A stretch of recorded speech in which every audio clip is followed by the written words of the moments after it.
Hello, everybody. Thanks for joining us today. We're here with Matt Beal. The topic today is going to be project-specific quality plans. But before we get into that, Matt, thank you so much for joining us today. Awesome to be here. Absolutely, man. Looking forward to having some dialogue with you. Can you tell us a little bit about your career and kind of how you got where you're at with AXA XL? Yeah, so I come from Pennsylvania. Been in the Mid-Atlantic all my life. Really cut my teeth in construction about 20 some years ago during college. Went to college at Millersville University, and I got a job with a demolition company, and really just kind of fell in love with the industry. Started out in college. I wanted to teach middle school shop class, and I'm really glad that it didn't go that direction. I'm glad it sort of morphed this way. So ended up getting a job with a general contractor. Worked my way up through operations there. And towards the end of my tenure there, I started diving into quality control.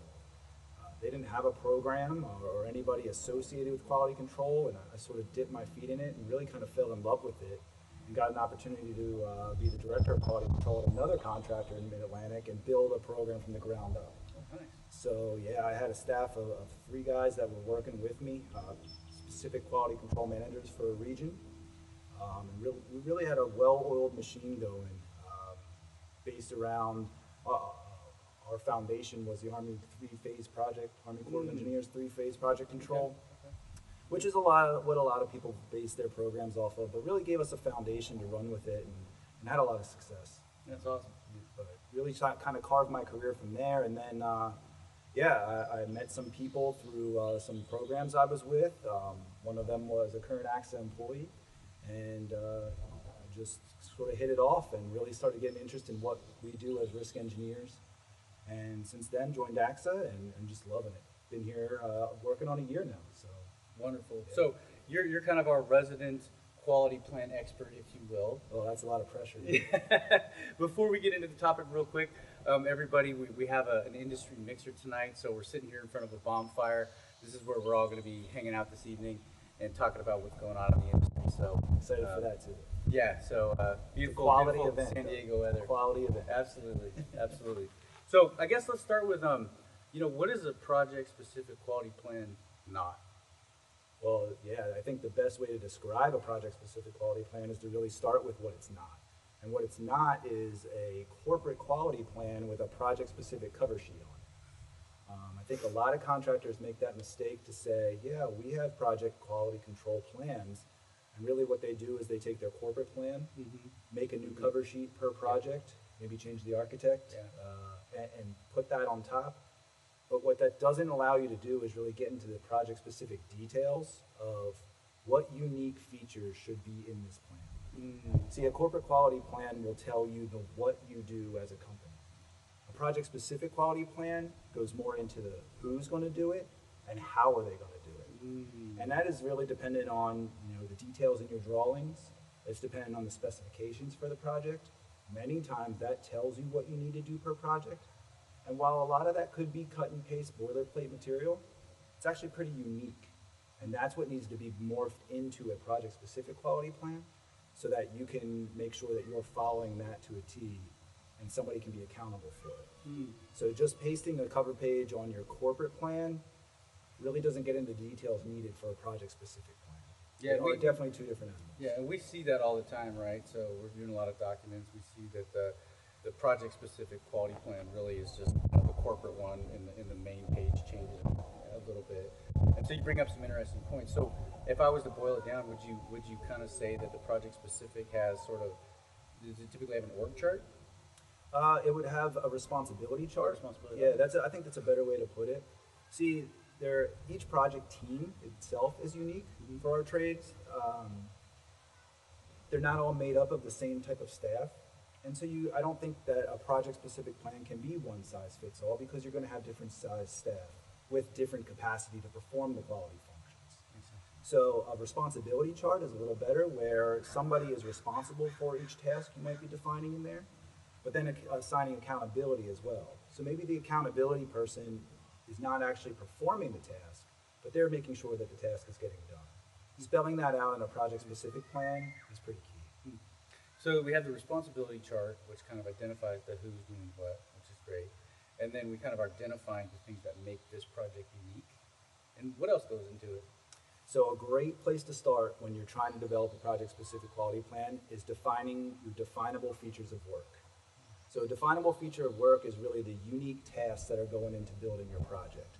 Some people might take the easy way out and just their definable features of work are related to each spec section. Really, it's a lot more intricate than that. Because with your definable features of work, you're going to tag pre-installation meetings with them, first in place meetings, follow-up inspections, and each definable feature of work that you define, basically, could have its own criteria with each. So getting your teammates involved and your trade partners involved to say, what are our key definable features of work that will fall into the parameters of this specific quality plan? There may be some things that you say, you know what, the scope is so small, the risk is minimized. You're not going to count that as a definable feature of work. That's going to take up somebody's time in this plan. But there are very major risky definable features that you are going to call out that you can focus on and put your processes and procedures to work on. Makes sense. So I've heard many people sort of marry safety and quality together in terms of implementation and importance. I mean, what are some of the best ways that you've seen or that you've done to implement, now that we have the policy created, how to implement the policy?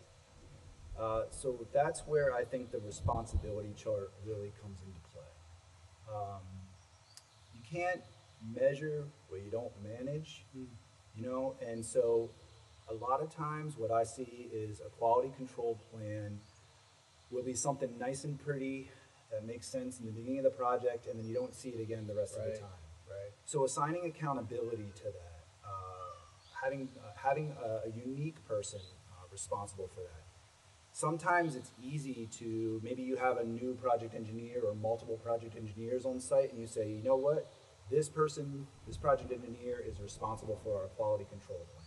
They have the capacity, we'll let them run with it. Our superintendent is far too busy, our project manager is far too busy, so here's our project engineer. The unfortunate thing is, a lot of times our project engineers are our most green workers on the job site.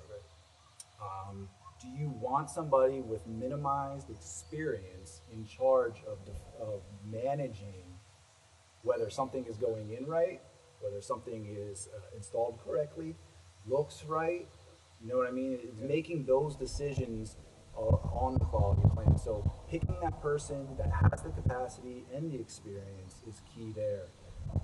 But not only assigning accountability, you know, a good project plan takes time to pull together. So if you understand who your project team is going to be, bring that project team in to develop the plan. You know, if they're involved in the process, they tend to take ownership a little more. Right. Okay, you know what, we agreed we can do this, this is what we're going to do, and keep them involved from development into the accountability side where you're actually putting it into play. Right. No, that makes perfect sense.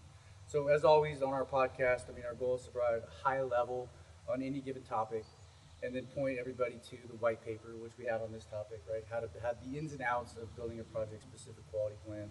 So at the end of this podcast, you can click on the QR code and download that document. Matt, it's been great having you on. Any parting words for the audience? Just know you mentioned that quality control and safety sort of go hand to hand. And they do. They mirror each other a lot. But it really comes down to the accountability side of things and the purposeful development of it. I really just encourage you to treat it as its own task, not just another something to do on the project. And you'll find the success that you're looking to get out of it. Awesome. Thank you so much for coming on. Appreciate it, Doug. All Thanks. right.